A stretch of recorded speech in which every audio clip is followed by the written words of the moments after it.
বাবারে বাবা, কি খিদে পেয়েছে। বেলা 10টা বেজে গেছে, রান্না বান্না হলো কি জানি। যাই গিয়ে দেখি। বৌমা, সারাদিন ফোনে কথা বললে হবে? এদিকে আমি খিদের জ্বালায় শেষ হয়ে যাচ্ছি। আমাকে খেতে ফেতে দেবে নাকি?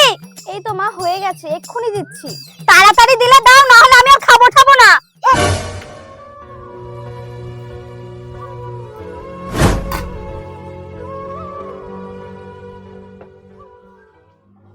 মা, আপনার ভাত বেড়েছি, আসুন খেয়ে নিন। নবাবের বিটি, এখন সময় হলো ভাত দেওয়ার।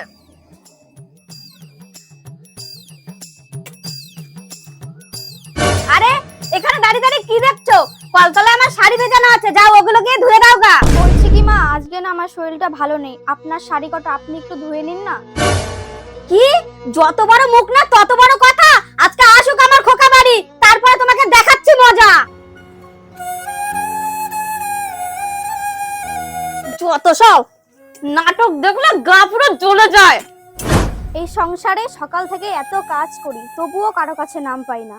তোজো, পড়তে বসবি, আয় বাবা।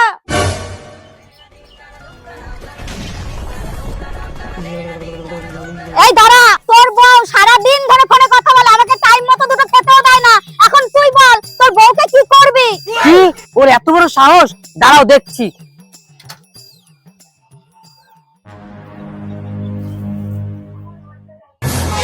প্রিয়াঙ্কা, মা কি বলছে? তুমি বলে মাকে টাইম মতন খেতে দাও না? তুমি জানো আমি তোমাকে কি করতে পারি? তুমি জানো বউ চলে গেলে অনেক বউ পাওয়া যায়, কিন্তু মা চলে গেলে আর মা পাওয়া যায় না। তাই তোমাকে বলছি, দ্বিতীয় দিন যেন মায়ের সাথে এই ভুলটা না হয়, তাহলে কিন্তু ঘাড় ধাক্কা দিয়ে বাড়ির থেকে বার করে দেবো।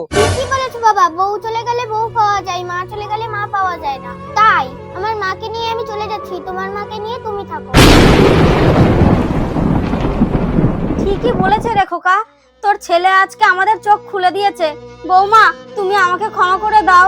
এ মা, ছি ছি, আপনি তো আমার মায়ের মতো, আপনার কথা আমি কিচ্ছু মনে করিনি মা। এইসব কথা আর কখনো বলবি না, পর তুই। হ্যাঁ বন্ধুরা, যে কোনো সিদ্ধান্ত না জেনে না বুঝে নেবেন না, কারণ মাটি যেরকম আমাদের আপন, বউটাও ঠিক সেরকমই আপন। ধন্যবাদ সবাইকে। ভিডিওটি ভালো লাগলে শেয়ার করবেন আপনার সেই প্রিয় মানুষটিকে।